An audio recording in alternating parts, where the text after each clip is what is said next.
walaupun cikgu cikgu laju ke, cikgu dah habis bab ke, awak jangan risau sebab bila kelas persemuka ni cikgu akan ulang balik dan kita pergi kepada banyak soalan, kita akan buat banyak soalan supaya awak lebih mendekati, lebih memahami tajuk yang cikgu ajar. Jangan risaulah sebab apa-apa pun cikgu akan ulang balik Jadi kalau awak nak tak faham ke apa, jangan risau. Walaupun dah tengok rakaman tak faham juga pun jangan risau. Okey, so cikgu nak tanya semula, Ali Abad nampak tak slide cikgu? Nampak cikgu. Okey, so cikgu sambung. Okey, awak ingat tak hari tu kita dah belajar tentang penyakit genetik? Kan cikgu ada sebut tentang sindrom Down, sindrom Klinefelter dan sindrom Turner. Dan kalau awak ingat, manusia normal, yang ni yang cikgu dah ajar manusia normal kita ada 46 kromosom Kita ada 46 kromosom. Tetapi, ni orang normal. Ni orang normal, lelaki ke perempuan ke dia normal, dia 46 kromosom. Tetapi ada juga sesetengah tu dia ada terlebih kromosom atau terkurang kromosom. Kita orang normal 46, tapi ada juga sesetengah manusia ni dia ada 47 kromosom, dia terlebih satu atau dia ada 45 kromosom, terkurang satu. Okey, dia tak ada terlebih 4, terlebih 5, tak ada Kita hanya terlebih satu atau terkurang satu. Okey, kenapa boleh jadi macam tu? Sebab cikgu kata dah. Tak ada benda lain. Kenapa yang menyebabkan dia jadi macam tu? Kerana kegagalan kromosom homolog berpisah semasa anafasa 1. Ni ada yang dia gagal berpisah semasa anafasa 1. Jadi yang gagal berpisah tu kita kena guna kromosom homolog. Okey, kalau dia gagal berpisah semasa anafasa 2, kita panggil kromatik kembar gagal berpisah. Faham ke? Dia bila dia mula berpisah? Semasa anafasa. Okey, semasa anafasa dia akan asing-asing. Dan tengoklah keadaan. Mungkin dia gagal berpisah semasa anafasa 1. Jadi kita kena sebut kromosom homolog gagal berpisah semasa anafasa 1.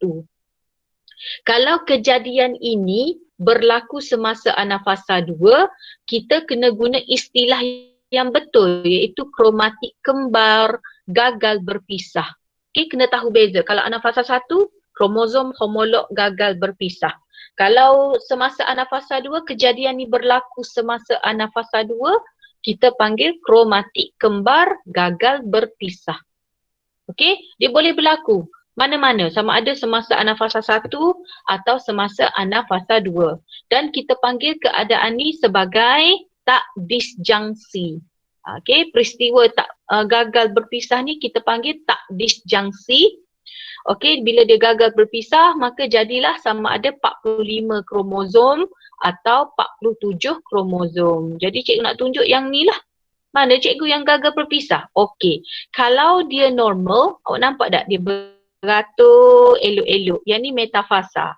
Okay, bila dia nak berpisah, cikgu potong dua. Cikgu potong dua, so dia berpisah. Nampak tak? Dia berpisah dengan cantik. Yang ni yang normal dah.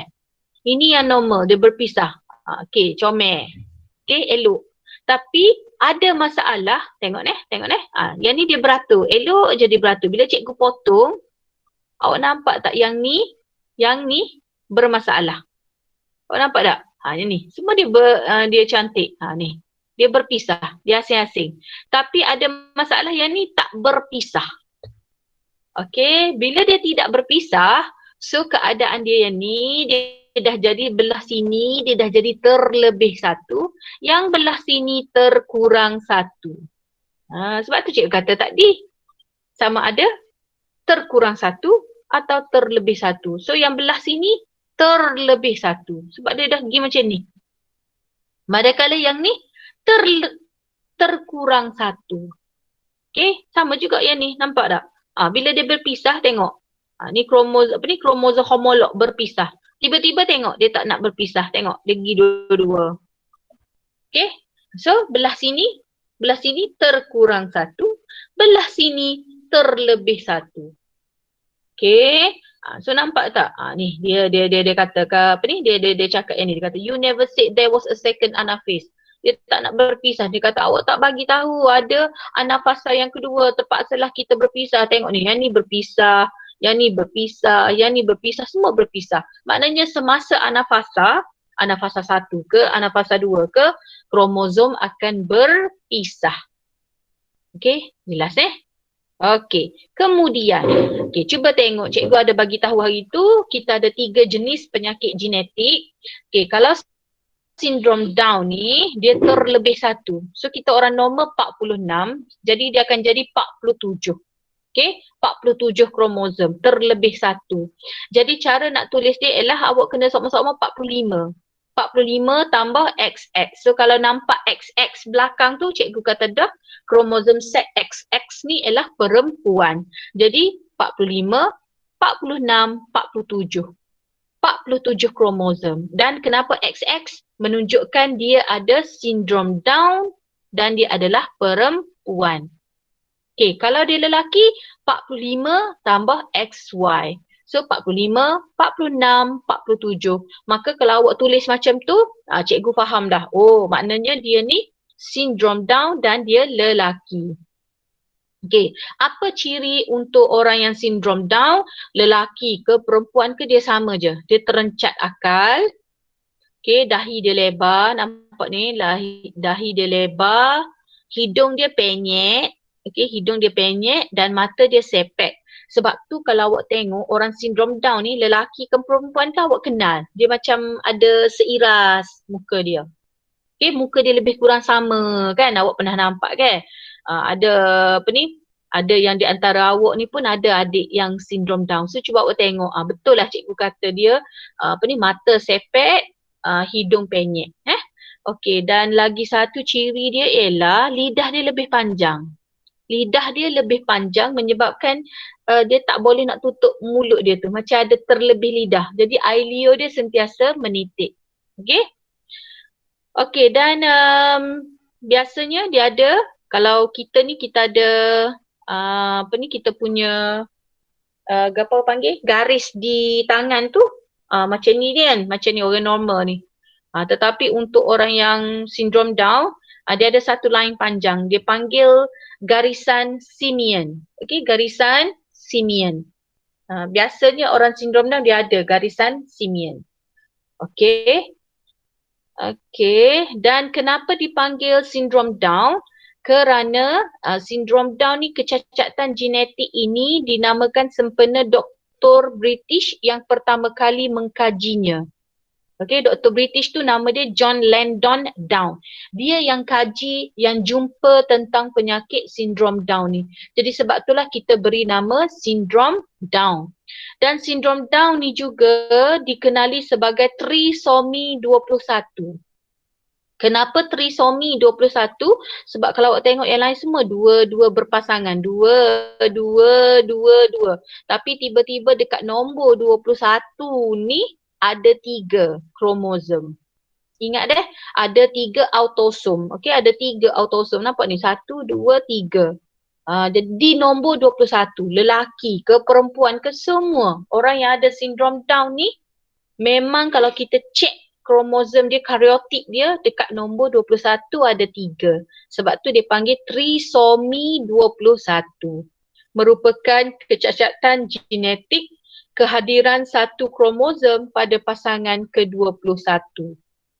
Dan hati-hati belakang ni, cikgu ajar dah, kalau kromosom tu besar, jenis X. Kalau kromosom tu kecil, jenis Y. So kalau awak nampak macam ni, oh besar X, kecil Y. So maknanya orang ni lelaki tetapi sindrom Down. Okey, lelaki tetapi sindrom Down. Dan soalan ni agak popular lah di SPM. Okey, jelas Okey, seterusnya sindrom Klinefelter. Okey, sindrom Klinefelter ni adalah orang lelaki tetapi dia ada ciri seks wanita. Dia ada organ wanita, ada organ pembiakan wanita. Dia lelaki Ni bukan Sajat, bukan Syafiq Alias, bukan. Yang ni memang muka dia muka lelaki. Yang Sajat tu dia kes lain. Tu dia makan pil hormon. Yang ni memang lelaki tetapi Allah jadikan dia ada organ pembiakan wanita. Dan dia pun 47 kromosom juga. Okay, 47 kromosom. Cara nak tulis dia macam ni. 44 tambah X, X, Y. So dapatlah 44, 45, 46, 47. Cikgu saya kena hafal ke cara nak tulis ni? Yes, awak kena hafal. 44 tambah X, X, Y. Okay. So ciri dia ialah dia mandul. Okay, cikgu kata dah walaupun dia ada organ pembiakan wanita, tetapi Allah ni maha adil, Tuhan maha adil, dia buat benda tu tak berfungsi. So dia jadi mandul lah.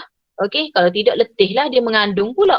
So organ dia tu mandul dan dia ada buah dada yang membesar.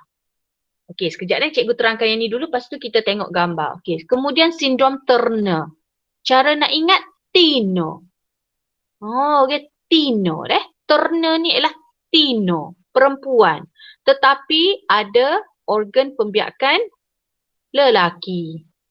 Wanita, muka wanita pakai tudung tapi bawah tu hak lelaki.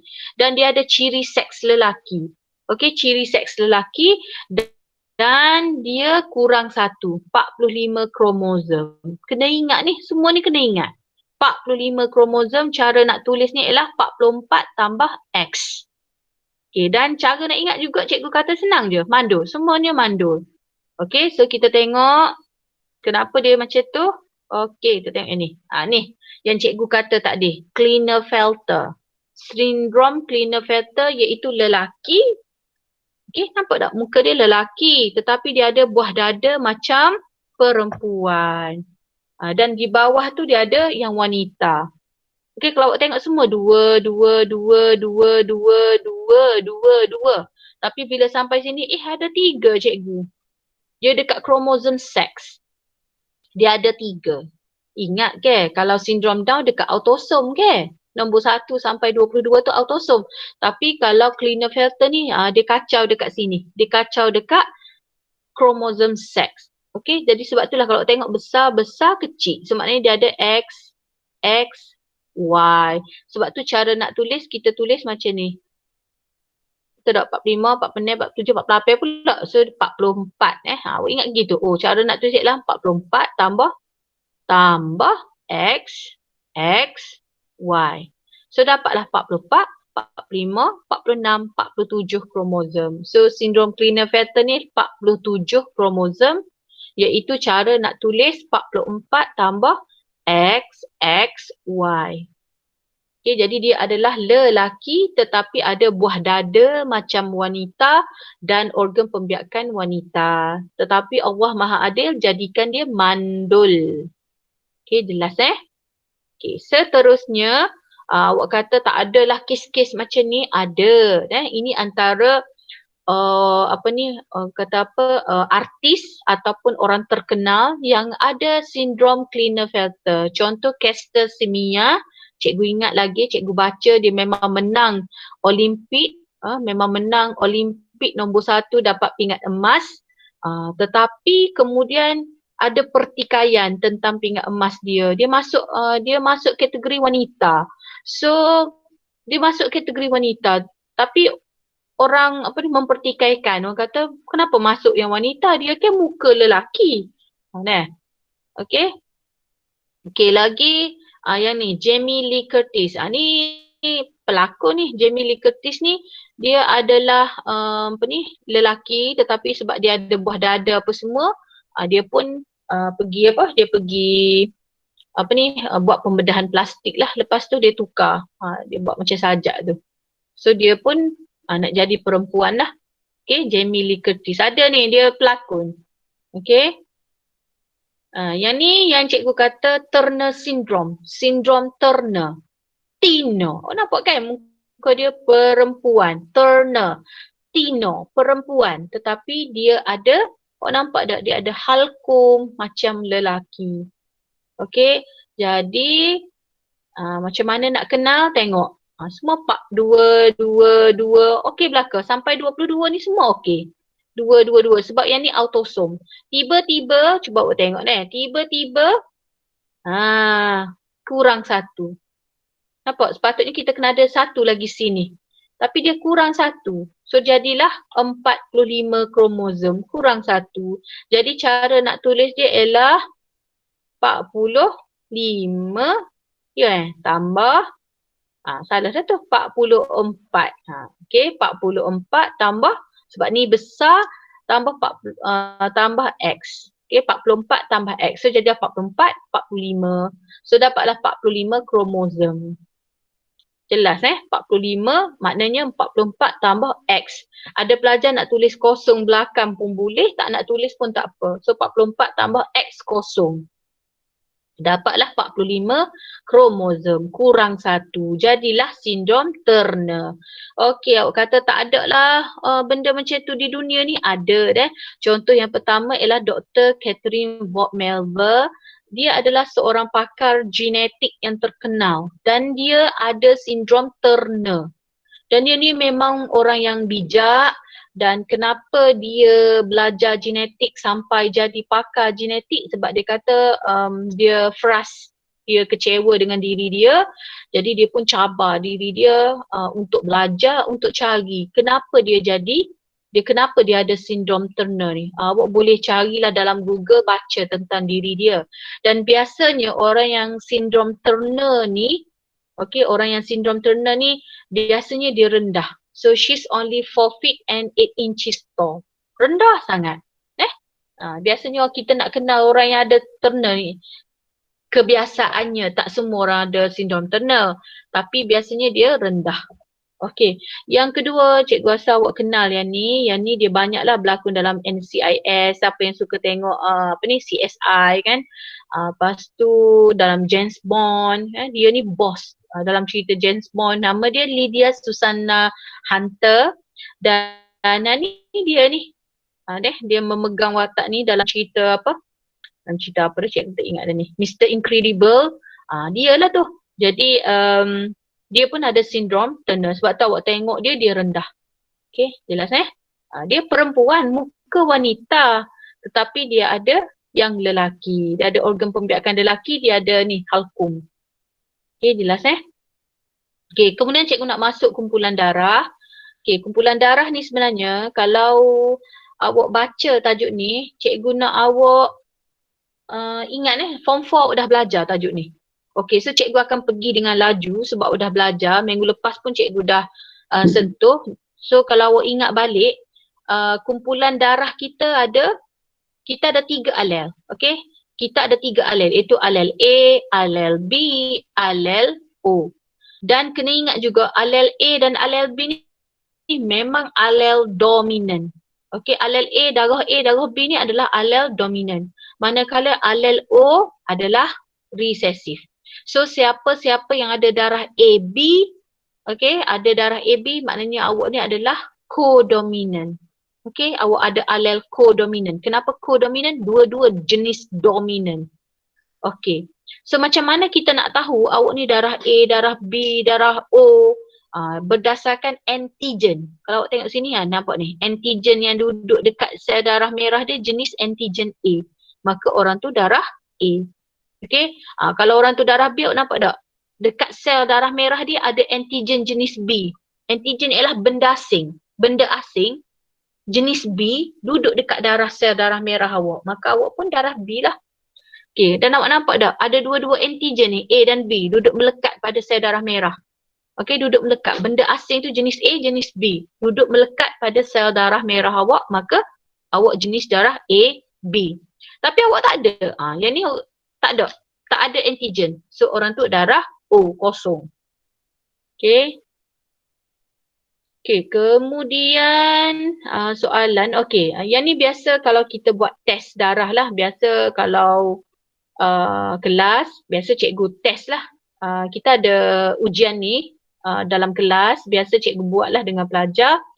So, kalau katakan cikgu test dengan NTA, bila tengok jadi macam ni, dia menggumpal, Okey, menggumpal maka anti A maknanya darah B, anti B darah A. So orang ni ialah darah AB. Okey. Tiba-tiba menggumpal dekat A. Okey, dia kata darah A orang ini. Kenapa orang ni darah A? Kerana mengandungi antigen A menunjukkan pengaglutinatan pada A. Dia menggumpal pada darah A. So cikgu tengok yang ni tak ada. Untuk B ni tak ada. So bila dia menggumpal pada darah A, orang itu darah A. Yang ni menggumpal pada darah B, maka orang tu darah B. Okey, tidak menggumpal, tak ada apa-apa. So darah O sebab dia tak ada antigen. Okey, yang ni sebenarnya dah diterangkan masa tingkatan 4. Okey, yang ni kita dah buat Okey, ramai dah yang cikgu tegur. Cuma cikgu tegur yang ni ingat lain kali tak boleh tulis darah A saja. Kena tulis darah A, darah B.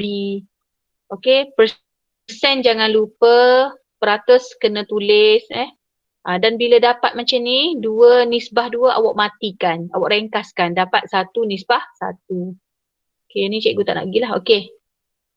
Okey, kita pergi kepada soalan SPM. Okey, jadual 5.1 ni soalan SPM Jadual 5.1 menunjukkan kumpulan darah ABO. Ujian ABO digunakan untuk menentukan kumpulan darah. Sampel darah dicampurkan dengan antibody A dan antibody B. Jika sel-sel darah bergumpal, dia dah beritahu dah. Jika sel-sel darah bergumpal, ini bermakna sel darah telah bertindak balas dengan antibody itu. Okey, kemudian dia tunjuk kalau O, sini kita dah dapat dah.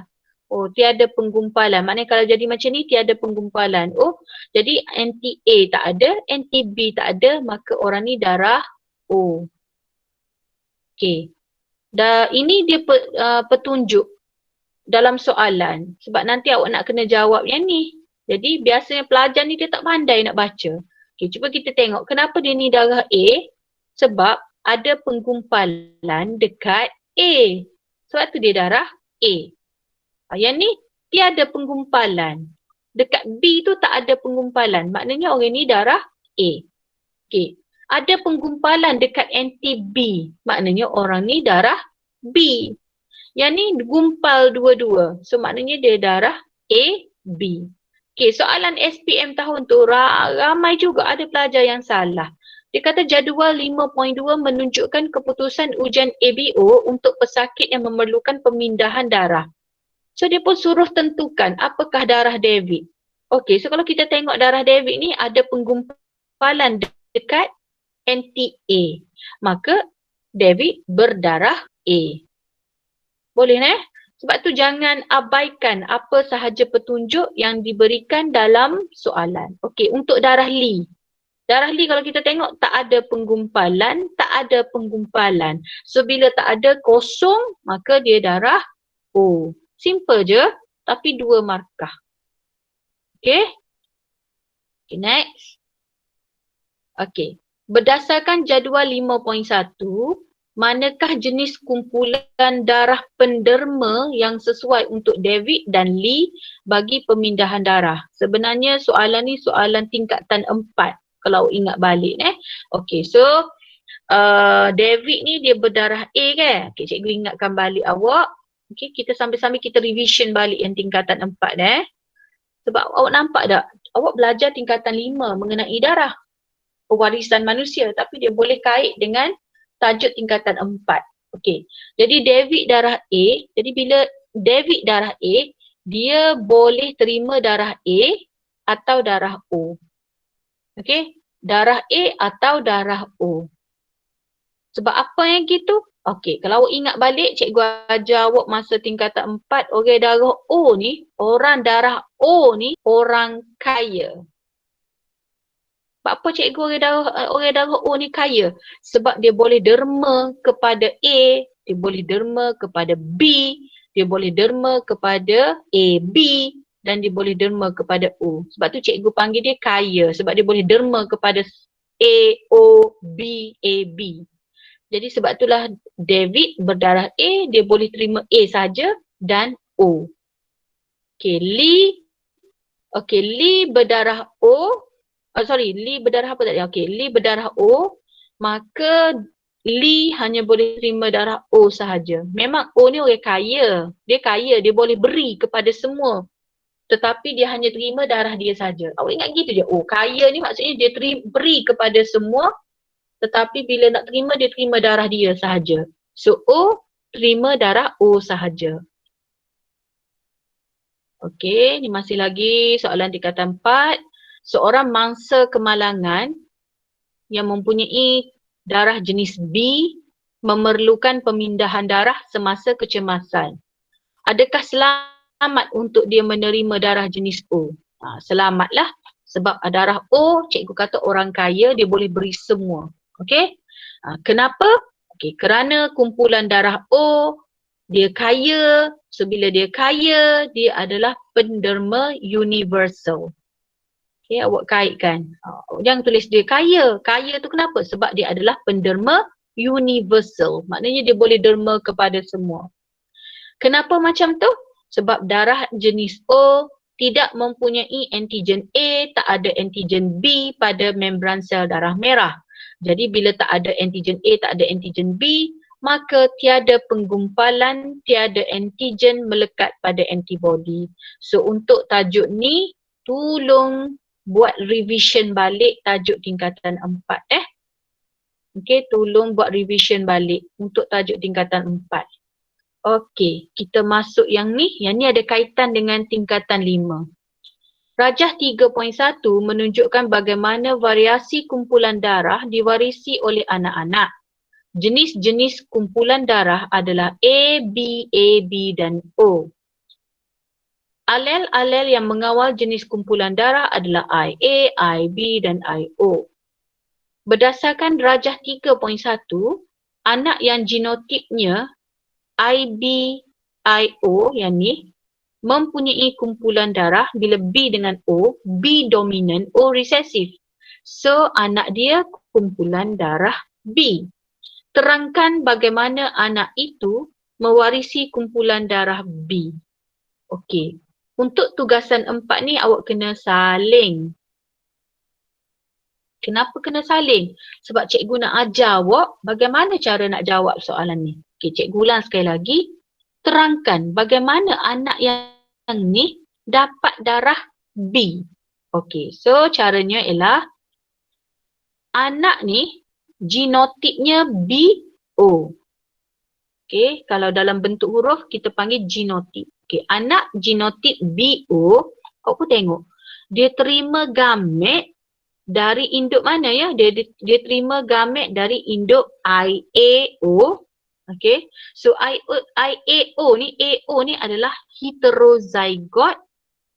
Cikgu buat apa heterozygot? Sebab dia tak sama, A dengan O. So heterozygot darah jenis A.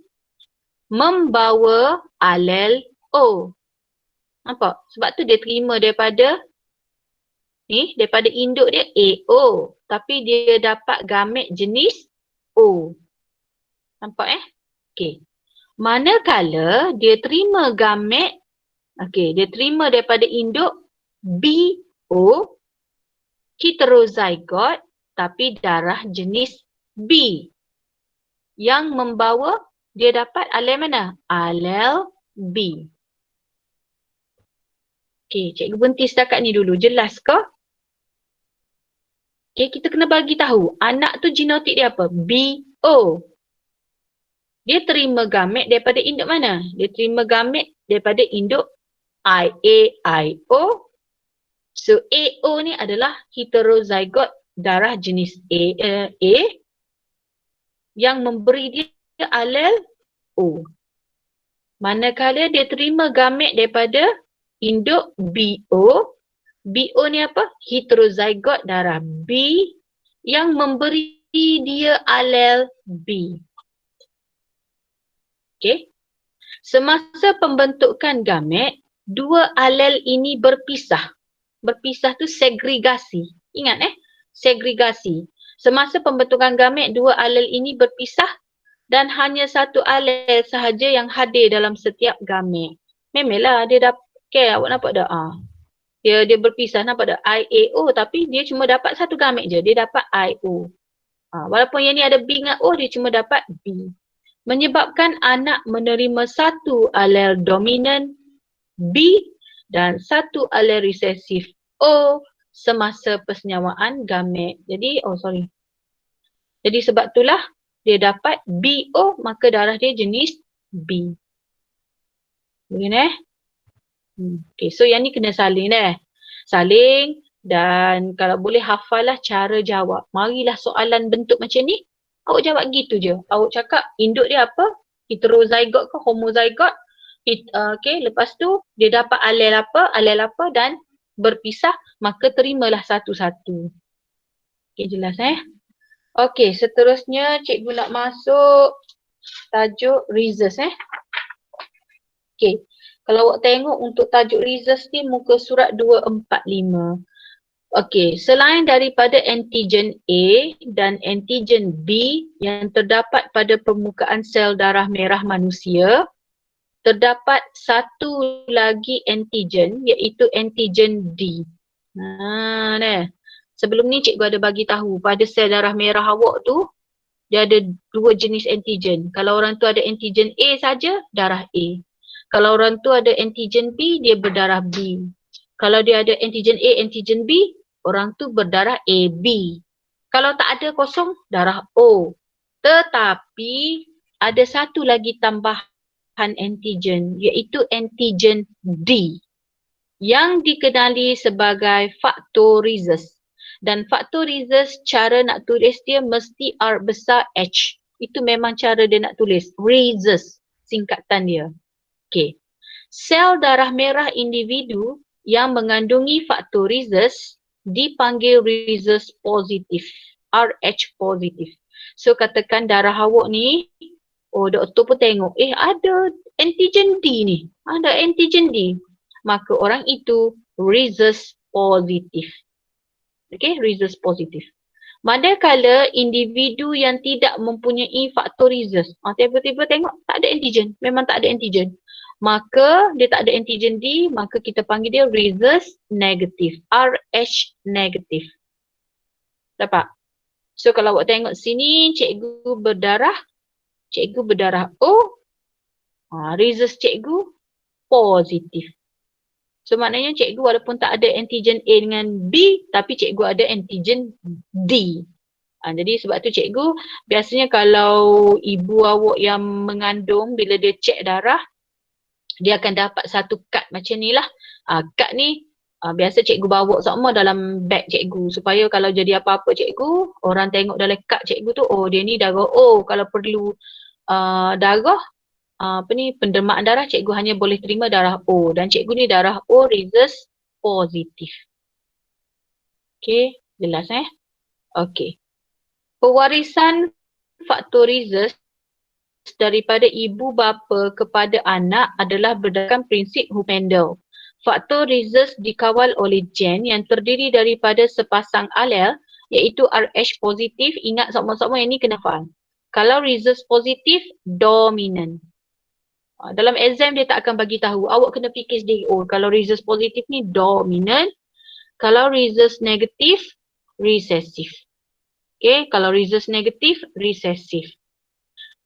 Okay, katakan awak ni ialah homozygot dominant RH positif. Katakan awak ni, katakan contoh Alia Batrisha adalah mempunyai, Alia Batrisha mempunyai rhesus positif homozygot dominant. Homozygot dominant. Dominant tu rhesus positif.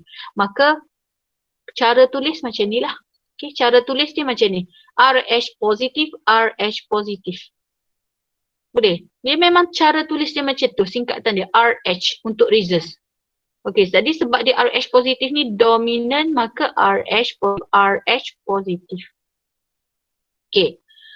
Ataupun cikgu kata Yoshini mempunyai adalah seorang heterozygot. Bila sebut heterozygot, maknanya dia kena berpasangan lah RH positif, RH negatif. Maknanya satu positif, satu negatif. Tak sama, maknanya heterozygot. Okay. Kalau dia adalah Rh negatif, cikgu sebut Rh negatif homozygote recessive. Sebenarnya Rh negatif, Rh negatif. Boleh dah? Okay, so kita cuba tengok contoh. Okay, katakan contoh, yang ni jangan lupa deh, memang kena tulis sokmo-sokmo dalam exam. Siapa yang buat benda ni saja, tak ada benda ni tepi, kosong markah. Okay? Okay, contoh katakan seorang bapa berkahwin dengan ibunya. Bapanya adalah, kalau kita tengok ni, homozygote positif. Homozygote rhesus positif. So, Rh positif, Rh positif. Berkahwin dengan ibu homozygote Rh negatif, homozygote recessive, homozygote recessive.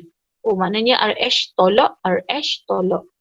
So, macam biasa buat garis panjang macam ni, meiosis, menghasilkan gamet, Rh positif, Rh positif.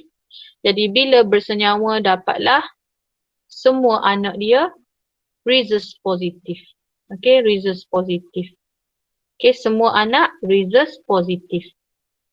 Okay, boleh deh.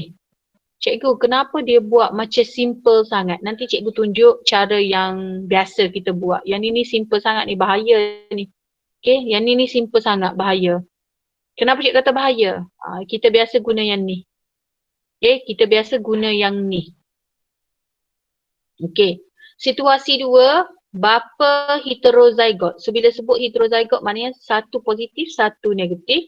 Okay, ibu memang dia kata homozygote recessive. So Rh tolak, Rh tolak. Jadi awak buat macam biasa. Cikgu tak suka ni bentuk macam ni. Sebab bila macam ni, biasa pelajar mudah nak jadi salah. Okay, jadi better awak buat satu lagi lah Rh tolak. Okay, jadi bila dah buat persenyawaan, maka dapatlah anak dia 50% rhesus positif, 50% rhesus negatif. Jadi dia beranaklah anak 10 orang ke, anak 6 orang ke, anak 7 orang ke, anak dia ada peratusan 50% ada yang positif, ada yang 50% rhesus negatif. Okay, jelas ni. Cikgu lebih suka buat macam ni. Okay, buat macam ni, buat belakang ni. Cikgu, kenapa cikgu guna R kecil ni? Dia boleh sama ada awak nak guna Rh tambah, Rh tolak boleh, ataupun sebab dia resesif cikgu guna R kecil. Boleh, tak ada masalah. Betul belakang. Nampak? Bila sebut Rh negatif cikgu guna huruf kecil. Boleh, tak ada masalah. Nak buat Rh tolak pun tak apa. So buat macam biasa, persenyawaan macam biasa, so awak nampak tak?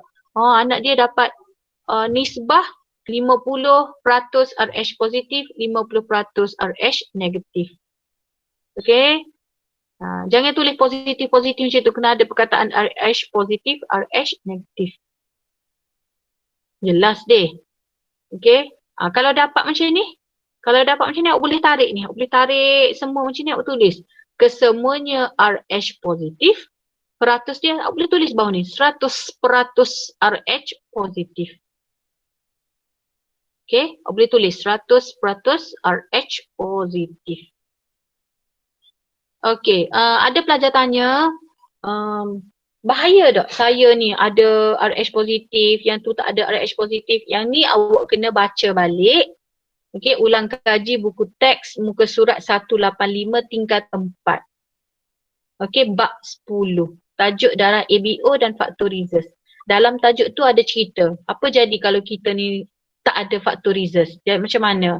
Ada diterangkan dalam buku teks. Okay. Okay, ada nak tanya tak setakat ini? Cikgu rehat sekejap. Ada nak tanya ke apa-apa?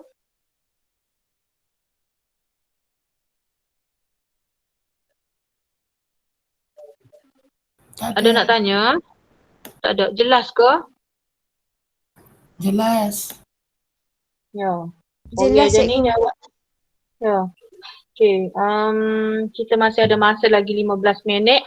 Okay, cikgu nak pergi sikit lagi thalassemia lepas tu habislah. Okay, kita pergi kepada thalassemia. Okay, penyakit thalassemia ialah penyakit pewarisan. Bila sebut pewarisan maknanya genetik juga. Okay, penyakit pewarisan ni genetik. Penyakit ini diturunkan daripada satu generasi ke generasi seterusnya. Jadi kalau tak silap cikgu, awak dah dapat surat itu kan, awak cek darah.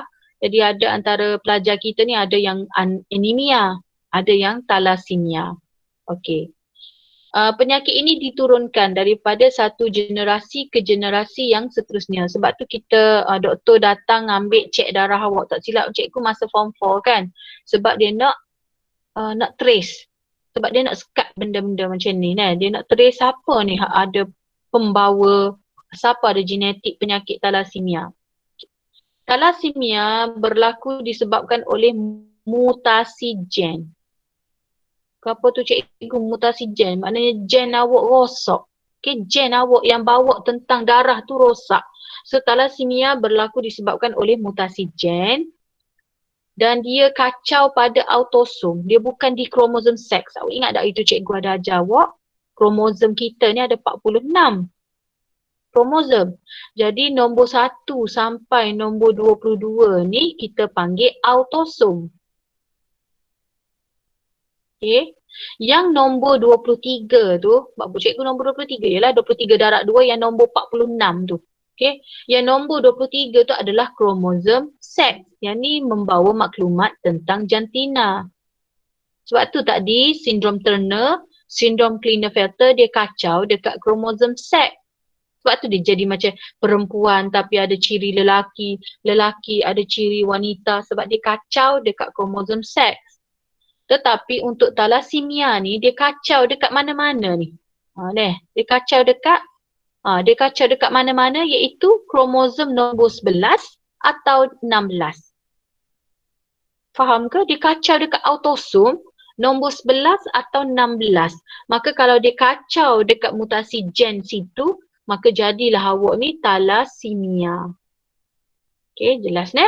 Okay, jadi thalassemia merupakan penyakit yang disebabkan oleh pembentukan hemoglobin yang tidak sempurna.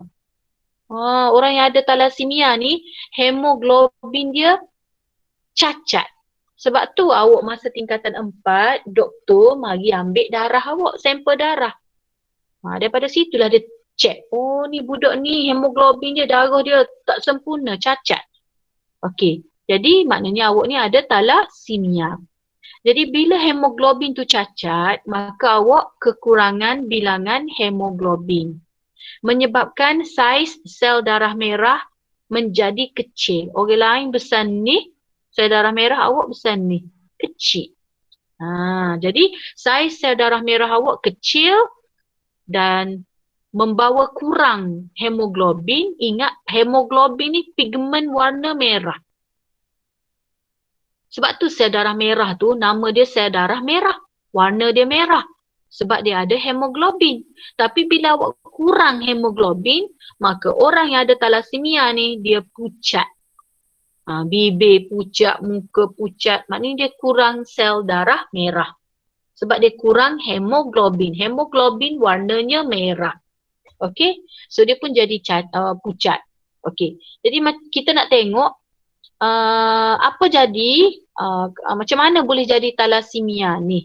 Okey, macam tahun lepas tak silap cikgu, pelajar form 5 tahun lepas yang kelas cikgu mengajar ada 2-3 orang yang thalassemia. Okey, so kita tengok. Ibu normal, ibu normal berkahwin dengan bapa pembawa. Pembawa ni maksud dia bapa dia sehat tapi dia bawa genetik yang rosak tu. Bapa dia sehat tapi dia bawa genetik yang rosak. So bila dia berkahwin, ibu normal dengan pembawa, maka dapatlah anak dia, kalau awak tengok sini, peratusan dia, anak dia normal, 50% normal dan 50% pembawa. Tak kisahlah lelaki ke perempuan ke, akan ada yang 50% normal sehat, tetapi ada yang sehat tetapi dia bawa gen dia tu. Okay. Yang ni awak jangan risau. Cikgu ada, sekejap dah cikgu cari. Oh sorry, nanti cikgu tunjuk dia punya cara nak buat dah. Nanti cikgu next class. Okay, yang ni kita tunjuk yang macam ni dulu. Okay, yang ni kalau ibu pembawa berkahwin dengan bapa pembawa, maknanya awak sehat cuma awak bawa, awak carry genetik tu. Ramai yang macam ni deh, ibu pembawa, kahwin dengan bapa pembawa. Cuba awak tengok, bawa sama dengan bawa, maka anak dia 25% normal, sehat, 25% je. Lepas tu bila campur dua ni, 50% pembawa dan 25% memang kena thalassemia, penghidap. Jadi kenapa doktor datang sekolah kita ambil darah, dia nak cari siapa yang pembawa, siapa yang penghidap. Okay, senang dia nak bagi rawatan tu. Okay, jelas Okay, pembawa thalassemia, katakan awak ni adalah pembawa, awak disahkan sebagai pembawa thalassemia, maka awak adalah thalassemia minor. Kita panggil minor ni kecil ya. Okay, thalassemia kecil, thalassemia minor. Yang mana seseorang individu itu mempunyai allele resesif thalassemia tetapi tidak mempunyai tanda-tanda thalassemia. Awak cuma bawa saja benda tu tapi awak tak sakit. Okay, awak cuma bawa allele resesif thalassemia tu tapi awak sihat, tak ada tanda-tanda thalassemia. Pengesanan thalassemia hanya boleh dibuat melalui ujian darah. Sebab tu doktor sekolah kita ambil darah. Penghidap thalassemia pula, kalau betul-betul awak ni menghidap thalassemia, kita panggil awak thalassemia major. Major ni besar, thalassemia major. Yang mana seseorang individu itu membawa kedua-dua allele resesif. Ingat deh kalau penyakit genetik ni, semua resesif belaka. Kita ni sehat sebab kita dominan. Kita dominan terhadap thalassemia. Sebab tu kita sehat. Kalau orang ada penyakit genetik mesti dia resesif. Ikutlah resesif thalassemia ke resesif buta warna ke. Okay. Penghidap thalassemia major menunjukkan tanda-tanda thalassemia iaitu dia mudah letih. Sebab apa letih? Sebab oksigen tak cukup. Sel darah merah ke bawa oksigen. Jadi bila oksigen tak cukup dia jadi letih. Lepas tu cik kata tadi tak cukup hemoglobin, so jadi pucat. Sesak nafas sebab tak cukup oksigen, serta perubahan pada pembentukan tulang muka sejak dari umur 3 hingga 18 bulan. Jadi kalau awak tengok sini orang normal, cukup sel darah merah, sel darah putih cukup belaka. Tapi kalau orang tu sel dia ada thalassemia, awak nampak tak? Sel darah merah dia problem, jadi kecil. Dia tak boleh bawa banyak oksigen. Bila bawa je pecah. Okey, jelas Okey, yang ni beza thalassemia major, thalassemia minor. Cikgu buat siap-siap dah ke awak, awak saling saja. Awak saling ya, cikgu buat siap-siap dah ke awak. Thalassemia major ni mewakili dua allele resesif. Maknanya dia ada dua allele resesif, major lah. Okey, kalau anemia thalassemia minor ni, kita panggil juga orang tu adalah anemia. So dia hanya ada satu allele resesif. Jadi kita panggil dia pembawa. Ni ciri-ciri orang yang kena thalassemia major. Muka cacat, mudah letih, pertumbuhan terencat, sesak nafas, pucat. Okey, kalau thalassemia minor ni dia tak tunjuk. Okey, dia tak tunjuk. Cuma dia sel darah merah dia kecil sahaja. Okey, apa rawatan untuk thalassemia major ni? Rawatan ialah dia kena pemindahan darah setiap 4 minggu. Maknanya 4 minggu sekali kena pergi hospital, masukkan darah. Yang kedua, kena ambil makanan tambahan zat folat. Namun kalau ambil banyak-banyak, pengumpulan zat besi boleh berlaku dalam darah pesakit dan membahayakan sistem badan. Dia kena makan zat besi, tapi kalau banyak-banyak sangat, dia boleh membahayakan badan dia. Jadi rawatan perlu diberi untuk membuang zat besi berlebihan pula. Rawatan sepanjang hayat memerlukan kos tinggi dan sekarang kita ada pemindahan sumsum tulang pula untuk membantu merawat pesakit kanak-kanak. Okay, kalau orang yang ada anemia ataupun thalassemia minor, awak hanya digalakkan untuk makan makanan yang ada banyak zat folat, zat besi dan ferrum. Okey. Dan sekarang pasangan yang ingin berkahwin kena menjalani ujian darah. Sebab apa? Sebab dia nak kesan thalassemia. Jadi kalau awak ni adalah pembawa thalassemia, awak digalakkan berkahwin dengan orang normal. Sebab apa cikgu? Sebab kalau tadi awak tengok, kalau awak pembawa, berkahwin dengan pembawa, Teruklah. Awak tengok kan anak awak tadi akan ada sorang anak awak. Bukan sorang, maknanya 25% anak awak tu kena penyakit thalassemia. So cikgu berhenti di sini. Esok hari Jumaat ke kita ada kelas pukul 11. Cikgu akan tunjuk macam mana kita nak buat skema diagram untuk orang yang thalassemia ni.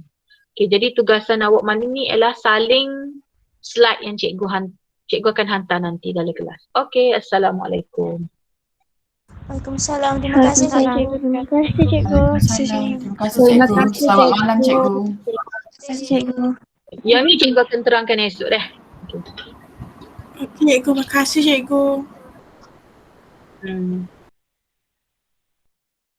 Cikgu saya tanya. Ya. Contoh ke saya pernah ada anemia. Lepas tu saya makan Nebulizer dah. Jadi tak jadi pembawa thalassemia dah lah. Ada. Awak tetap pembawa sebab benda ni genetik. Kan tadi dia kata penyakit pewarisan kan. Awak tetap akan bawa dalam genetik awak tu allele resesif tu. Sampai bila-bila pun dia takkan hilang. Cuma doktor suruh awak makan tu sebab untuk sebab kalau bila kita anemia, thalassemia minor ni melalui pemakanan sahaja. Kita tak payah makan ubat.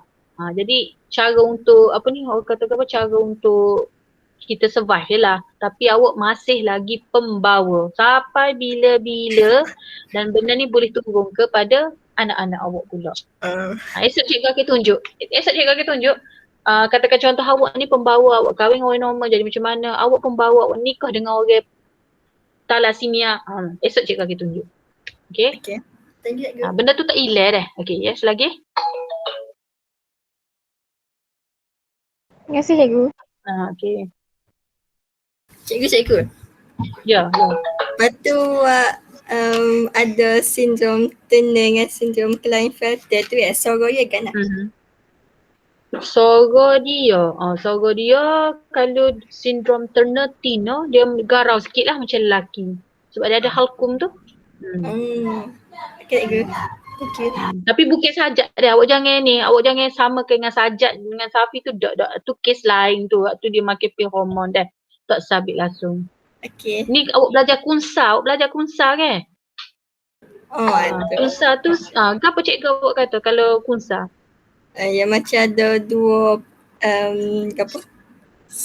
organ pembiasa. Yalah tu. Kunsa ni ialah sindrom Turner atau Klinefelter. Bukan sajak. Okay? Okay, so kita jumpa esok lah pukul 11. Okay, Assalamualaikum.